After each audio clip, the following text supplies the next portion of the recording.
ایک گاؤں میں ایک باپردہ خاتون رہا کرتی تھی، جن کی ڈیمانڈ تھی کہ وہ شادی اس سے کرے گی جو انہیں باپردہ رکھے گا ساری زندگی۔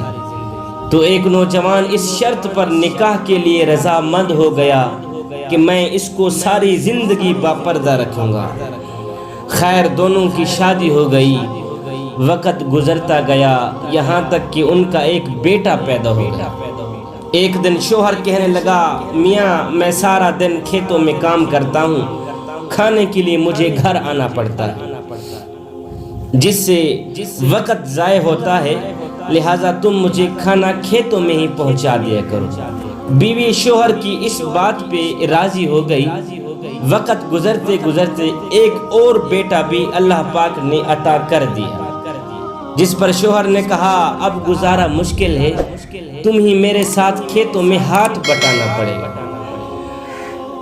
یوں ہی وہ باپردگی سے نیم پردے تک پہنچ جاتی ہے وہ عورت، کہ آدھا پردہ کیا کرتی تھی، آدھا پردہ آہستہ آہستہ ختم ہی ہوگا۔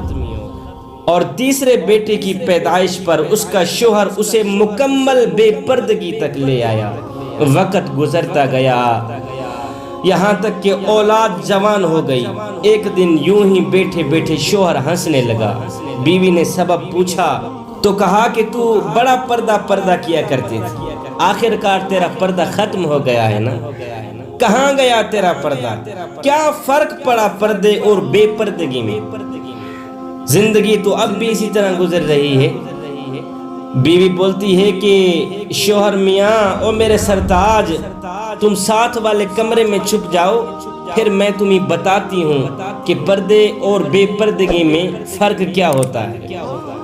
شوہر کمرے میں چھپ گیا۔ عورت اپنے بال بکھیر کر رونا شروع کر دیتی۔ پہلے بڑا بیٹا آتا ہے، رونے کا سبب پوچھتا ہے تو ماں کہتی ہے، تیرے باپ نے مجھے مارا ہے۔ بڑے بیٹے نے ماں کو سمجھایا کہ اگر ابو نے آپ کو مارا ہے تو محبت بھی تو آپ سے کرتا ہے نا، تیرا خیال بھی تو کرتا ہے نا، تیرے ساتھ محبت پیار کرتا نہیں۔ خیر، بڑا بیٹا سمجھا بجھا کے چلا جاتا ہے۔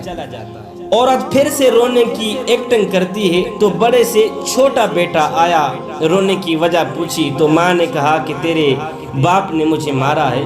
بیٹا غصے سے باپ کو برا بھلا تو کہتا ہے، لیکن پھر بھی ماں کو سمجھا کر چلا جاتا ہے۔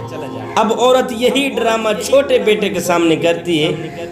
چھوٹا بیٹا تو آگ بگولا ہو جاتا ہے، زور زور سے گالیاں بکتے ہوئے ڈنڈا اٹھا لیتا ہے، کہتا ہے ابھی باپ کی خبر لیتا ہوں، کون ہے میری ماں کو مارنے والا۔